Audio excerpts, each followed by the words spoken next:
Hey guys, and welcome back to our channel.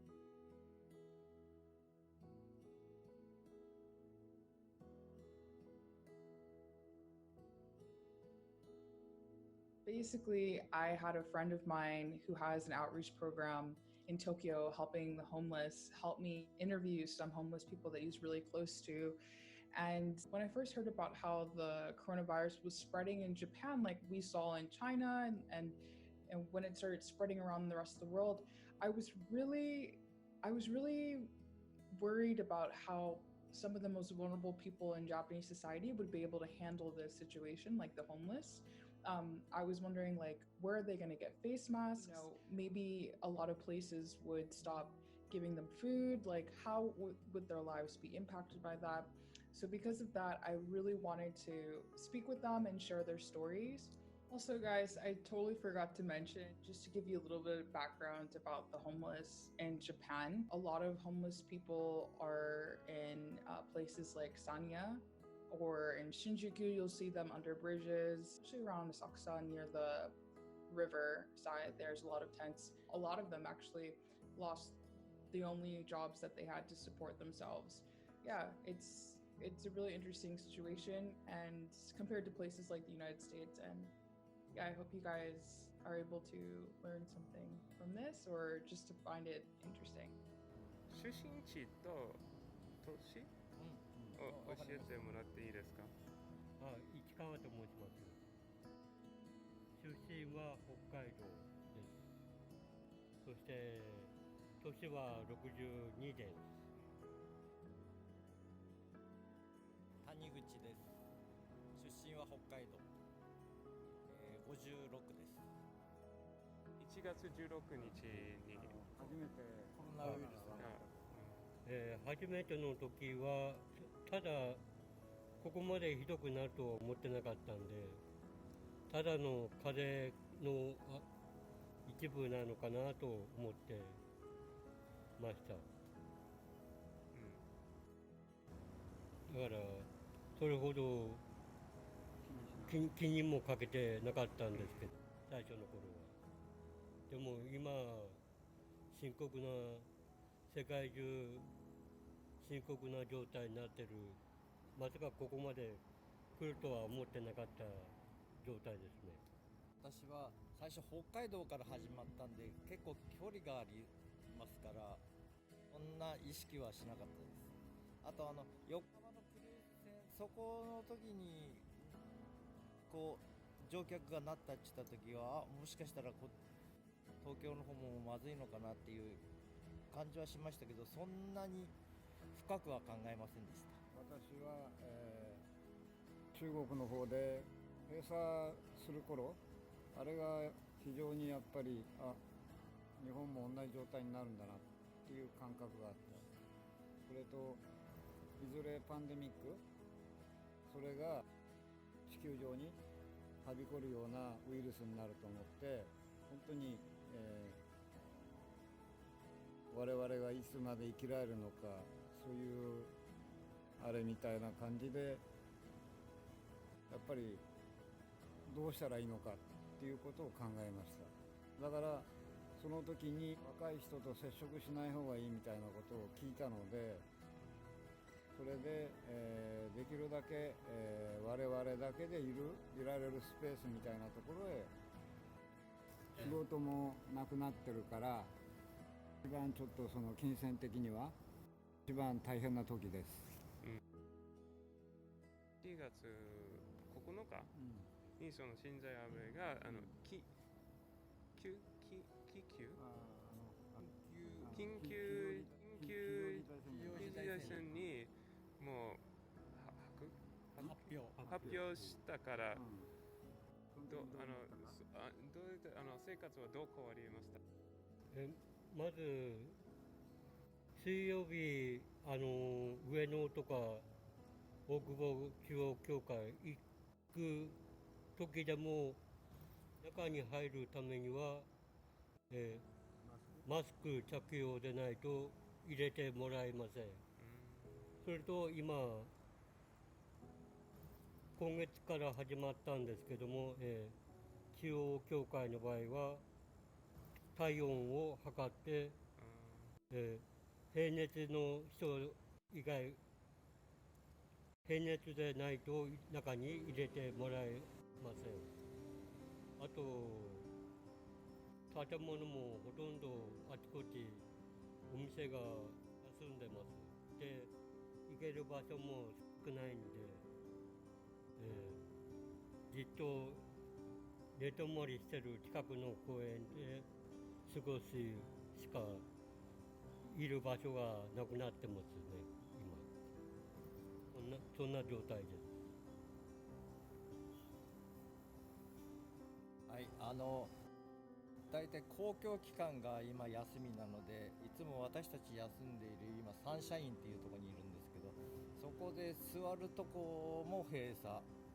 あと図書館が近くにあるんですけど図書館も休みだから、昼間ちょっと休むとこが今大変、雨降るとなおさら大変なんで、それぐらいですかね。あとどこ行っても雨をしのげるところは全部今立ってなきゃならない状態なんで、座るとこがない、それが一番辛いです。非常事態宣言が出た時にまず自分たちのいる場所がなくなるんじゃないかなってことを心配します。それがサンシャインなんですけど、そこが椅子に使用禁止、そういうような札を貼られている場所がまずなくなりました。最近になってスーパーストアでお湯も使えない、電子レンジも使えない、そういう状態になってます。それが一番困りますね。それとあとはいろんな情報があって嘘が多い。本当の情報を自分でどうやって判断して聞き取るか、それが一番大事だと思って、いろいろな話を聞いて、いろんなものと聞き合わせて、それで自分に一番正しいと思うような情報を得てます。1日何回食べられる？だから数分まあ炊き出しは1回、あと自分でスーパーとかそういうとこ行って1食、大体2食ぐらい、だから炊き出し自体はそんな減ってなくて、いつも大体行ったら1食なんで1日平均1食、あとは足りない分は自分たちで買ったりして食べてます。炊き出しの場所でお土産があるところがあって、そうすると副食ができるから、そうすると2食でもパンとかそういうのが食べれるから、だからそんなには、ね、順調にあればお腹は空かない。気がかかった場合はどうしますか？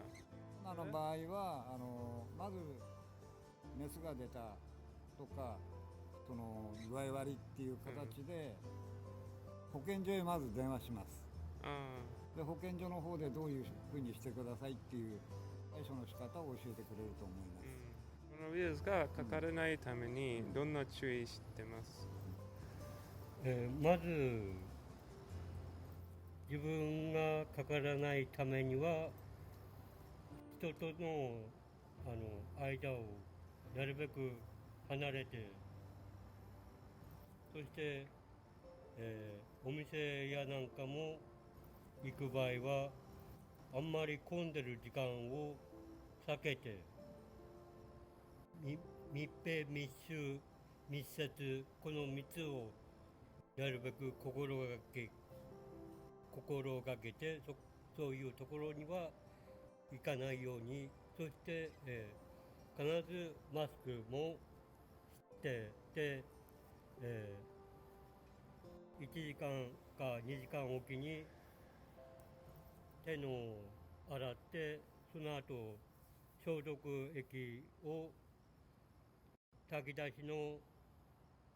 医療チームで石鹸とか消毒液も配ってくれてますので、それを塗るようにしてます。今も言ったんですけど、手洗い消毒はするようになりました。とりあえずこの近くの周りの人がなってませんので、一般私たちに言ったら一般人なんですけど、そういう人とはあんまり接触しないように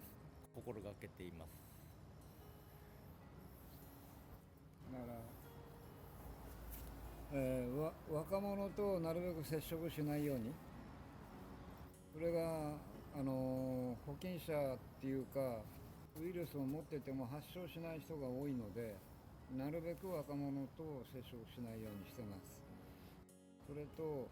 うがいをまめにやる、あと消毒は彼らが言った通り、まめにやってます。これで自分の体を弱くしないように、これを心がけてます。はい。